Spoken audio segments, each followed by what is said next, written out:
The dominant sell-side narrative is celebrating emerging market aggregate resilience, but analysts are looking at the wrong variable. Market models are currently pricing a standard crude oil shock. By doing so, they are entirely missing the structural decay building up inside these economies. This chart displays the MSCI Emerging Markets Aggregate Index. When we look inside the aggregate index, we see a stark divergence. The positive returns are concentrated in Latin America. Those numbers are masking severe negative metrics in Asian frontier markets. Latin American sovereigns are net energy exporters. They receive a direct mechanical dividend from rising energy prices, and that specific dividend is artificially propping up the broader benchmark. By treating this as a single asset class, the market is suppressing the severe sovereign spread widening that should naturally be occurring across energy importing nations in Asia and sub-Saharan Africa. Relying on legacy oil shock models creates a compositional illusion. It hides a ticking sovereign credit bomb inside the frontier markets that rely entirely on imported energy. The recent geopolitical constraints in the Strait of Hormuz are generating vastly different economic realities depending on whether a nation produces or consumes energy. The defining characteristic of this conflict is that the global economy is highly sensitive to natural gas and fertilizer disruptions. We are looking at a direct threat to the specific infrastructure required to produce liquid natural gas and petrochemicals. Developing economies and European nations carry an outsized exposure to this exact disruption, as food and energy occupy much larger shares of their consumer baskets. This graph compares these distinct macroeconomic drivers. You can see the historical drop in global sensitivity to oil shocks, juxtaposed against a sharp rising sensitivity curve for natural gas and fertilizer constraints. Bank of America's economics team recently reclassified the Hormuz conflict strictly as an energy and fertilizer shock. That specific distinction provides the exact intellectual framework required to evaluate sovereign credit risk today. The risk calculus has shifted. Sovereign vulnerability is now explicitly tied to natural gas import lines, not crude oil screens.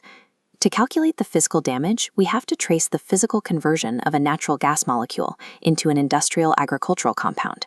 This chart illustrates the input economics. Natural gas accounts for roughly 85% of the total cost required to produce ammonia. Ammonia is the direct feedstock used to manufacture urea and nitrogen-based fertilizers. For frontier markets with domestic production capabilities, this chemical process is the primary mechanism for maintaining agricultural stability. When the price of natural gas spikes, it immediately inflates the cost of domestically manufactured fertilizers.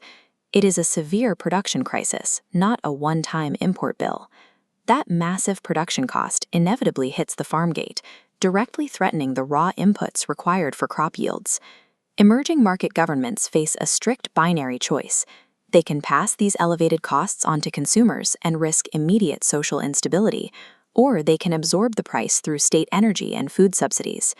Choosing to defend domestic food security through state subsidies converts a temporary import shock into a recurring, permanent structural deficit on the national balance sheet. The IMF projects EM fiscal resilience and designs sovereign financial programs to keep these nations solvent.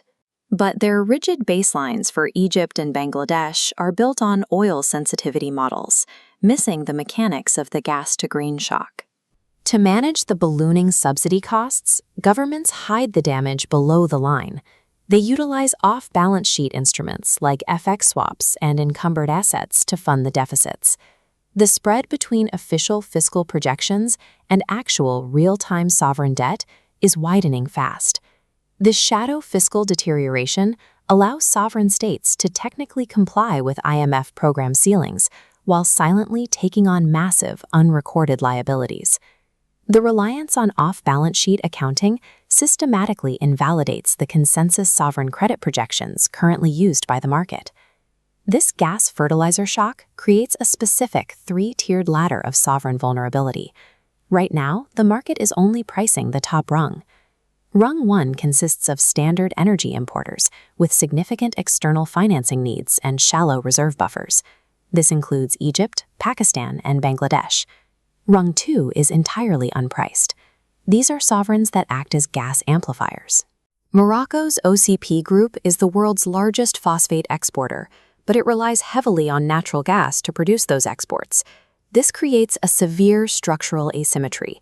A sustained gas constraint compresses Morocco's export earnings at the exact moment the government needs those corporate dividends to fund internal subsidy expenditures. Rung 3 is the stagflation trap. It catches sovereigns with overextended monetary frameworks that are suddenly hit with imported inflation in food and energy. The Philippines is the prime example. The Banco Central is trapped, forced to choose between managing intense currency weakness and maintaining domestic price stability. The IMF originally modeled elevated commodity prices as a downside risk for these central banks. That downside scenario is now the central reality, and the spread premium on their policy credibility is severely mispriced. Bank of America's volatility desk is flashing a distinct warning. The VIX remains elevated, well above realized volatility, alongside an unusually flat curve. In a sovereign credit context, this elevated risk premium signals that the carry trade window currently sustaining emerging market flows is rapidly narrowing. We are reacting with specific targets. Longing Latin American high-yield sovereign credit, specifically Ecuador and Colombia, is the strongest relative play. Their energy exporter dividend is structurally validated by the balance of payments arithmetic, entirely independent of narrative momentum. Conversely, we maintain a highly cautious stance on Asian energy importing frontiers, led by Bangladesh and Sri Lanka. Their natural gas import dependency offers zero tolerance for subsidy expansion. We are equally cautious on Morocco. The historical spread compression generated by the OCP group's earnings carries unpriced downside risk due to their gas import reliance. The margin of safety in current spread levels completely fails to reflect this widening geographic and structural asymmetry. The geopolitical conflict did not create the vulnerabilities across these emerging economies. It simply activated the pre-existing structural weaknesses sitting on their sovereign balance sheets. In sovereign credit, durable alpha does not come from predicting the geopolitical catalyst. It comes from knowing exactly which balance sheet is too fragile to absorb the shock. The broader market remains asleep, fixated on headline deficit data while ignoring the off-balance sheet rot.